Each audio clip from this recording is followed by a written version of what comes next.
I'm Allison Evans. I'm the Next Gen team leader, and we are so excited to talk to you guys about the new curriculum for 2-year-olds to kindergartners. We have spent a lot of time, probably 18 months, educating ourselves on how technology helps the learning process, how kids engage together to learn, how kids work at home to learn. What are the kinds of things that children do and enjoy doing that causes things to stick in their brains and cause learning? And so because of all of that, we have some exciting things to talk to you about related to leading kids to become fully devoted followers of Christ, particularly 2-year-olds through kindergartners. I do have some cheat sheets up here, so just know I'm going to reference those because I don't want to leave anything out tonight with you guys. I'm going to make sure and hit everything. One of the things that we're most excited about, and so many of you are familiar with this, that at Life.Church we create all of our own curriculum right here in-house, and then we're able to give all of that away for free to churches all around the globe. So just know that so much of what we're doing as we think about the different components of the curriculum and how it impacts kids, we're thinking of children not just at this church or that church, but all over the world. Another thing, who's familiar with the Bible app for kids? Anyone? Yes. Bible app for kids is wildly popular around the globe. So one of the things that you'll notice about this new curriculum is that every single series incorporates one of the stories from the Bible app. That way, children have a way to engage at home with their parents, while they're driving to the soccer field, whatever it is that children are doing, they can engage with the actual Bible story through the Bible app for kids. So just know that's one of the components that are going to be a part of this new training. Okay, so here's what we're going to cover tonight. I want to make sure that everyone kind of has an idea, what are we getting here tonight? We're going to talk about what the actual components are for the curriculum. So what does an hour look like? We're going to talk about how to make those components actually happen. So we're going to have someone demonstrate those for you. And then most importantly, we're going to talk to you about why each of those components are a part of the curriculum. Just know, you guys know us well enough to know that we don't do anything that's not super intentional and purposeful. So we're going to talk to you about the why, the vision behind every single component. Everybody has a folder close to them, right? Everybody has a folder? Okay. So if you'll open up that folder, you're going to find lots of things. The first thing that I'd like for you to notice is a sort of a follow-along note sheet. And that's going to be great for you to really use tonight. You can jot questions over in the margin there, make notes as we go along. Now, as I mentioned, one thing that stays consistent with us is that we are always about leading kids to become fully devoted followers of Christ. That's not new, that's not different. I know that's exactly what you guys are passionate about, and thank you for that. The fact that you're here participating in this training shows that you're willing to sacrifice. You're giving up something that you love for something you love even more. And so I want to thank you guys for that as well. Okay. There are two primary things that we do as a part of Next Gen ministry to lead kids to become fully devoted followers of Christ. One is that we teach them. We teach them who God is and then who they are because of what Jesus did. We also connect kids. We connect them at church with great curriculum, great teaching, great music. We teach them with awesome leaders like yourselves. We teach them with great friends that they meet at church so that they can begin those Christ-centered relationships at a very, very young age and to grow up with those Christ-centered relationships. And then we also connect them with awesome resources so that when they leave church, they're able to continue their spiritual growth through online tools, the Bible app for kids, and some of those sorts of things. Now, I'm going to share this with you. We know, who has children? Anybody have children of their own? Okay, how many of you guys have watched the same movie over and over and over and over and over? Same TV show over and over and over. Listen to the same song over and over and over and over.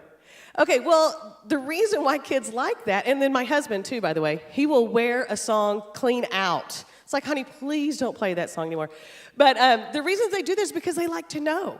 They like to know what's coming next. They want to know what the next words are. They want to know what the answer is. They want to know that the character is going to jump out of the closet. And so for that reason, we're going to capitalize on repetition. We want to use that as a teaching tool. And so we're going to show the exact same video. The video piece of what you guys will receive will be the same for a whole month. So they'll see the same video teaching. They'll have the same exact Bible story. And throughout that video, inside that, there's going to be repetition as well. Now, what's going to be very different is all the supplemental resources that you'll get, and we're going to go through that here in just a little bit. But all of the pieces that you'll lead through live in the room will be unique each week. So that's really exciting. So lots of different ways to repeat a lesson, one teaching point per month. We're very excited about what this is going to mean for a parent engaging with their child in that particular spiritual lesson. Okay, so I'm going to talk through real quickly what the components of the curriculum are, and then that's going to give you guys an opportunity or we're going to give you guys an opportunity to watch Samantha, Kendra, and Justin as they talk a little bit more about the why, the vision behind each of the components, and then also a real live demonstration of how to execute some of the components that we're going to talk through. The first thing, I'm actually really, really excited about this. How many of you guys are serving under the sea? 2-year-olds, serve with 2s or 3s, the younger group? Okay, how many of you guys recognize that some of those children have separation anxiety, right? They get, my mother will never come back to get me, right? And even some of the older kids I need to know what time it is. How much time is left? When is it that mom and dad will be back? And they don't know how to tell time yet. So we're going to use a visual schedule keeper for the kids. And so with this, and Samantha's going to do a great job of leading through this, it's going to be so great for you guys to use this tool to help those children who have separation anxiety, to help them understand, here's all that we have to do. And then as we complete each one of these components, play, clean up, prop talk, the leader in the room is going to flip those cards, and Samantha will demonstrate that, and the children will visually begin to see, I only have 4 cards left. There are 4 things left. There's 2 things left. And by the time they get down to 1 card left, they're going to go, oh, do I have to leave? But it'll be a great way for you to help them manage their own expectations about how much time is left. Another component is our Roku device. Who knows what a Roku is? Roku is a little device that attaches to your TV, and it basically turns it into an app-based device. And so we're going to use Roku to deliver curriculum here at Life.Church. Now, other churches might use DVD. They may use other ways to deliver that curriculum if they download our resources for free. But here, we're going to use a Roku device. The most important thing that can happen with children in that pre-experience time when there is a little bit of anxiety and curriculum hasn't started yet is for them to build relationships. They want to get to know you. They want to get to know other kids. And we know that some of the best ways for that to happen is around toys. Who knows a kid that does not want to play? Okay, right? Every kid wants to play. They love toys. So what we've done, and Kendra's going to talk about this in way more detail, but we're going to bring in intentional toys. We have selected, it's actually been quite a process to select categories of toys that children like to engage with. So imaginary play, building toys that use different parts of their brain.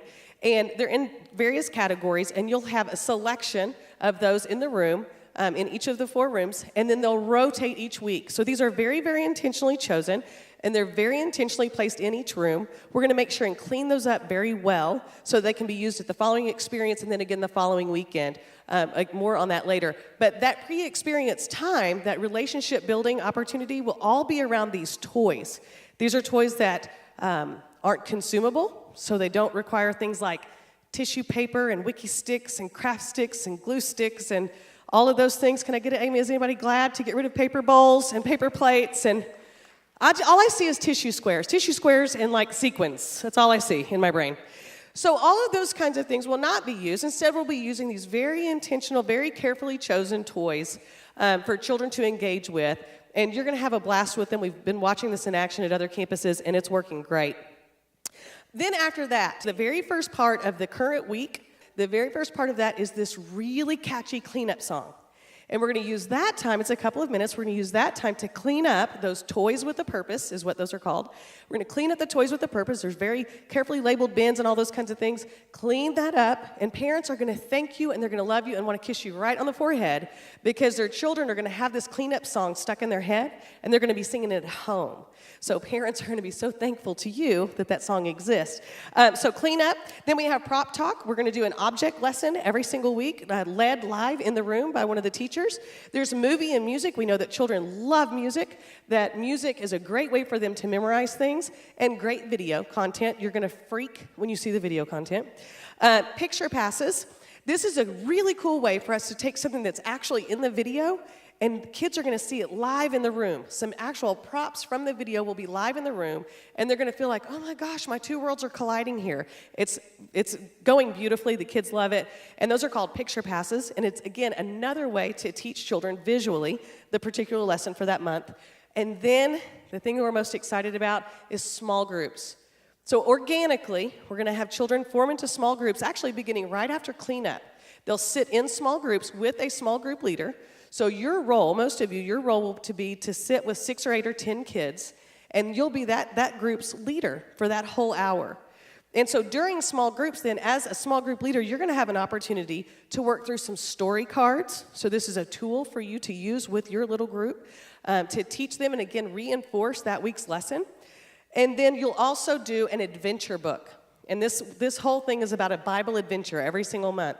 And so the adventure book is a very interactive piece where the kids can color and draw, and they're going to answer questions, and there's a place for parents on the back, and that'll be at the very, very end of the experience.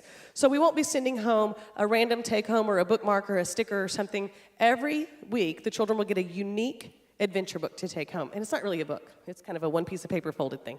Book is just kind of a fancier way to say it. All right, so I'm ready to get started with super fun demonstrations. You guys are going to love this.